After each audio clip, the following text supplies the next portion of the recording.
প্রিয় শিক্ষার্থীরা, আজকের এই ভিডিওতে আমরা আলোচনা করব ফিনান্স প্রথম পত্রের দিনাজপুর বোর্ড 2022-এর সৃজনশীল 11।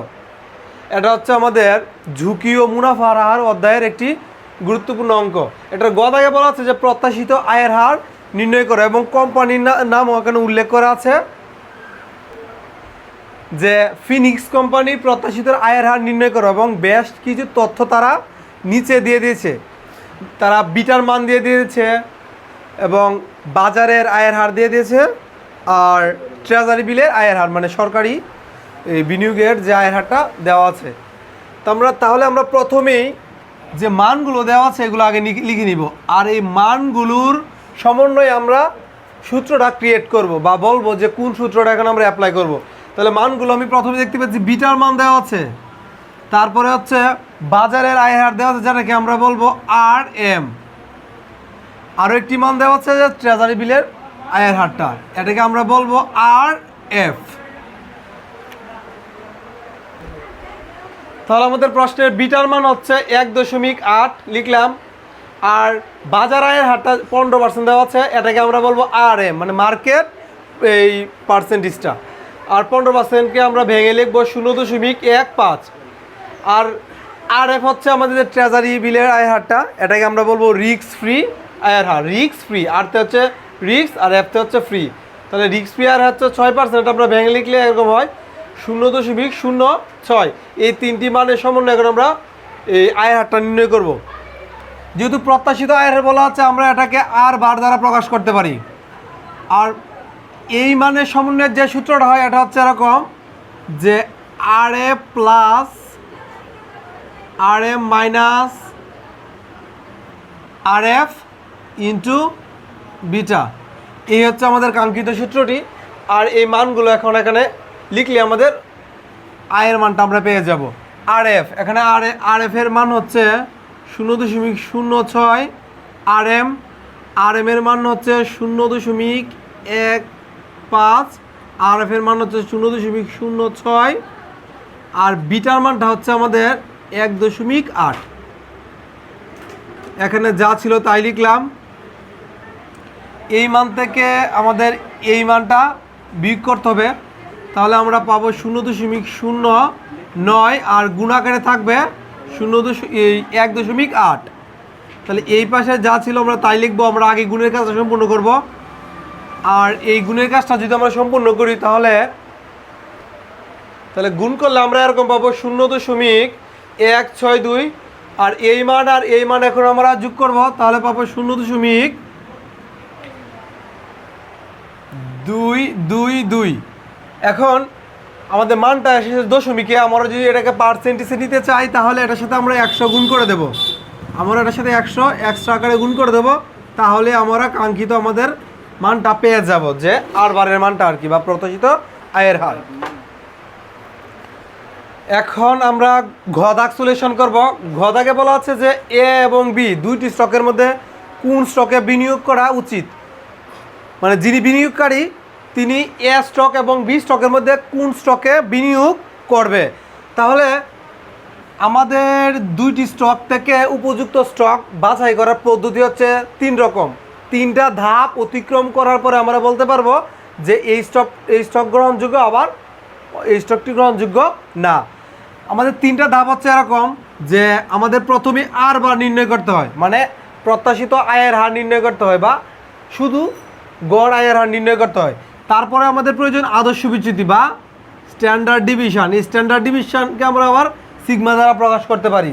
তাহলে প্রথম ধাপে দরকার আর বার প্রত্যাশিত আয়ের হার, তারপরে প্রয়োজন স্ট্যান্ডার্ড ডিভিশন বা সিগমা যেটাকে আমরা বলি আদর্শ বিচ্যুতি। 3 নম্বরে আমাদের প্রয়োজন সিবি মানে বিভেদাঙ্ক। এই 3টা স্টেপ অতিক্রম করে আমরা বলতে পারি কোনটা আসলে আমাদের জন্য প্রেফারেবল। এই অঙ্কে বক্সের নিচে এ এবং বি উভয় স্টকেরই আর বার মানে আয়ের হার উল্লেখ করা আছে, তাহলে আমাদের এখন আর নির্ণয় করতে হবে না। তাহলে আমরা ধাপ বাই ধাপ যদি করি, প্রথম আমরা এ স্টকের কাজটা সম্পূর্ণ করব। এ স্টকের কাজটা করার পরে সেম প্রসেসে আমরা বি স্টকের কাজটা করব। তাহলে প্রথমে আমরা এ স্টকের কাজটাই করি। এখন উল্লেখ করি এ স্টক। দেওয়া আছে, আমাদের মান দেওয়া আছে আর বারের মানটা হচ্ছে 11.10%। এটা হচ্ছে আর বারের মান। আর আমরা যদি এখন এই বাকি কাজ করতে চাই, আমাদের প্রয়োজন পড়বে এখন আদর্শ বিচ্যুতি বা সিগমার মান বের করা। তাহলে আমরা এখানে সিগমার মান ব্যবহার করব বাই এসডি, সিগমাও বলতে পারি আবার এসডিও বলতে পারি। এই অঙ্কে সম্ভাবনার মানও দেওয়া আছে এবং আয়ের মানও দেওয়া আছে। যেহেতু আমাদের সম্ভাবনার মানও দেওয়া হচ্ছে আবার আয়ের মানও দেওয়া হচ্ছে, তাহলে আমাদের স্ট্যান্ডার্ড ডিভিশনের সূত্রটা হবে এরকম। আমরা বড় করে একটি রুট দেব, তারপর লিখব summation R I minus R bar whole square এবং গুণাকারে থাকবে আমাদের পিআই। মানে আর আই মানে হচ্ছে আয়ের ভাগটা বোঝাচ্ছে, আর বার দ্বারা বোঝাচ্ছে আমাদের যে প্রত্যাশিত আয়ের হারটা, আর পিআইতে বোঝাচ্ছে আমাদের সম্ভাবনার মানটা। আর এখানে আমরা যতগুলো বছর পাবো ততগুলো বছরেরই কাজ করো বা ততবারই এখানে লিখব। তাহলে এই অঙ্কে বছর আছে 3টি বছর আছে, তাহলে আমাদের 3বারই কাজটা করতে হবে। আর শুধু কালে এখন আমাদের প্রয়োজন পড়বে এই পিআইতে বুঝিয়েছিলাম যে সম্ভাবনার মানের প্রয়োজন পড়বে আর আয়ের মান প্রয়োজন পড়বে, আর বারের মান তো আমাদের এখানে স্পষ্ট উল্লেখ করাই আছে। তাহলে প্রথমে কাজটা করতে গেলে আমাদের লিখতে হবে প্রথম বছরের যে আয়টা। তাহলে প্রথম বছরের আমাদের আর আয়ের মান হচ্ছে 12%। আমরা লিখলাম 12, বিগ চিহ্ন দিলাম, তারপর হচ্ছে আর বারের মান তো এখনো দেওয়া আছে যে 11.10 হোল স্কোয়ার, তো আমাদের হোল স্কোয়ারই। তারপরে গুণাকারে আছে পিআই এর মানটা, প্রথম বছরের পিআই এর মান হচ্ছে 0.40। আমাদের মাত্র একটা বছরে কাজ করলাম, সেম প্রসেসেই আমরা যুগ চিহ্ন দিয়ে আরও একটি বছরে কাজ করব। তাহলে দ্বিতীয় বছরের আমাদের আর এর মানটা লিখব 10। এখান থেকে আমাদের আর বারের মানটা বাদ দিতে হবে, আর বারের মানটা হচ্ছে 11.10 হোল স্কোয়ার গুণাকারে আমরা লিখব পিআই এর মানটা, যে দ্বিতীয় বছরের পিআই এর মান হচ্ছে 0.30। তাহলে আমাদের আবার এখন যুগ চিহ্ন দেবো। এখন আমরা তৃতীয় বছরের কাজটা করব। তৃতীয় বছরে আর আয়ের মান হচ্ছে 11 থেকে আমাদের বাদ দিতে হবে আর বারের মানটা 11.10 হোল স্কোয়ার এবং গুণাকারে থাকবে পিআই এর মানটা, আর পিআই এর মান হচ্ছে আমাদের শেষ বছরে 0.30। এই ছিল মূলত আমাদের মানগুলা। এখন আমরা ক্যালকুলেশন করব। এই মান থেকে আমরা এই মানটা বাদ দিব, যা পাবো তাকে হোল স্কোয়ার করব। হোল স্কোয়ার করার পরে এই প্রাপ্ত মানের সাথে আমরা এই মানটা গুণ করব, তাহলে আমাদের এখানে কাঙ্ক্ষিত মানটা পাবো। আর আমাদের এই রুটটা তো অবশ্যই দিতেই হবে। তাহলে এতটুকের মান পাচ্ছি আমরা, এটা যে 0.324। আর এই দ্বিতীয় অংশের কাজটা করে আমরা পাচ্ছি 0.363। আবার যুগ চিহ্ন দিলাম। আর এই তৃতীয় অংশের কাজ করে আমরা পাচ্ছি 0.003। আর রুট তো আমাদের রুটই থেকে যাবে। এখন আর একটু কাজ শুধু বাকি, আবার রুট চিহ্ন দিব আর এই 3টা ভ্যালু আমরা যোগ করব। তাহলে 3টা ভ্যালুর যোগফল হচ্ছে 0.69। রুট তো আমাদের থাকবে, আর এটাকে রুট করার পরে আমাদের মান হচ্ছে 0.83। আমরা শেষে পার্সেন্টেজ দিয়ে দিব, যেহেতু এখানে ঝুঁকি ও মুনাফার অধ্যায়ের অঙ্ক, আমরা প্রত্যেকটা মানে শেষে পার্সেন্টেজ ব্যবহার করব। হ্যাঁ, তাহলে আমাদের এসডি বেরিয়ে গেল। এখন শুধু আমাদের বাকি রইল শুধু সিবির মানটা বের করা, বের করা। সিবির সূত্র হচ্ছে এরকম, উপরে লিখতে হবে সিগমা বা এসডি, আর নিচে লিখতে হবে আর বার আমাদের, আর গুণাকারে থাকবে আমাদের 100 বা 100। এখন আমাদের সিগমার মান তো আমরা এখানে বেরিয়ে করেছি যে 0.83, আর বারের মানটা তো দেওয়াই ছিল যে 11.10, আর এর সাথে আমাদের গুণাকারে ছিল 100। এখন এই ক্যালকুলেশনটা করলে আমাদের সিবির মানটা পেয়ে যাবো বা বিবেতাঙ্কের মানটা আমরা পেয়ে যাব। তাহলে এই ক্যালকুলেশন করে আমরা পাচ্ছি 7.48%। এটা হচ্ছে আমাদের সিবি বা বিবেতাঙ্কের মান। আমি কিন্তু এখানে লিখিয়ে রেখেছিলাম যে আমাদের ডিসিশন দিতে গেলে আমাদের 3টা ধাপ অতিক্রম করতে হবে। প্রথমে করতে হবে আর বারের কাজটা, তারপরে এসডি বা সিগমা, তারপর হচ্ছে সিবি। আমার কিন্তু অলরেডি সিবি পর্যন্ত পৌঁছে গেছি। কোন স্টকের? এ স্টকের। তাহলে সেম প্রসেসে এখন আমরা বি স্টকের কাজটা করব। বি স্টকের আর বারের মানটা লিখব, এই সিগমার কাজটা করব এবং সিবির কাজটা করব। তাহলে আমরা এখানে 20 টাকার কাজটা এখন করব। মান দেওয়া ছিল আর বারে, লিখলাম আর বারের মানটা হচ্ছে 9.1%। আর আমরা বলেছিলাম 3টা স্টেপ আমরা অতিক্রম করব, অলরেডি এখানে দেওয়া আছে যেহেতু আর বারের মান, আমরা এখন শুধু খালি এসডি এবং সিবির মানটা বের করব। তাহলে আমরা এসডি সূত্রটা এখন ইউজ করব।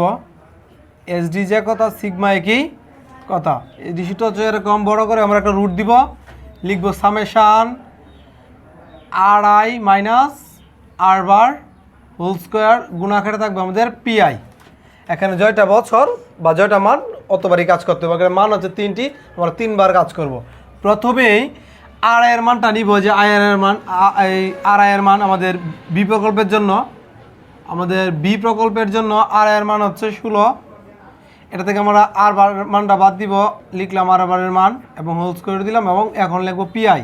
তাহলে প্রথম দিকে আমাদের পিআই এর মান হচ্ছে 0.40।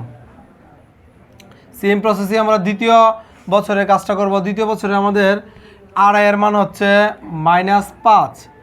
আবার এখান থেকে আমাদের বাদ দিতে হবে আর বারের মান হচ্ছে 9.1 হোল স্কোয়ার এবং এটার সাথে আমাদের গুণাকার থাকবে পিআই এর মানটা। আর দ্বিতীয় বছরে পিআই এর মান হচ্ছে 0.30। সেম প্রসেসে আমরা তৃতীয় বছরের কাজও করব। তাহলে তৃতীয় বছরের আর আয়ের মান হচ্ছে 14 থেকে আমাদের আর বারের মানটা বাদ দিতে হবে। আর বারের মান হচ্ছে 9.1 হোল স্কোয়ার। এখন আমরা পিআই এর মানটা লিখব। পিআই এর মানটা হচ্ছে 0.30। এই ছিল মান লেখার কাজ। এখন শুধু ক্যালকুলেশন করব। আর এখানে তো অবশ্যই আমাদের এই রুটটা দিতেই হবে। এখন ক্যালকুলেশন করব। এই মান থেকে আমরা এই মানটা বাদ দিব, যা পাবো তাকে আবার হোল স্কোয়ার করবো এবং হোল স্কোয়ার করার পরে যে মান পাবো তার সাথে আমাদের এই মানটা গুণ করতে হবে। তাহলে এখানে আমরা মান পেলাম এই কাজটা করার পর এই 19.044।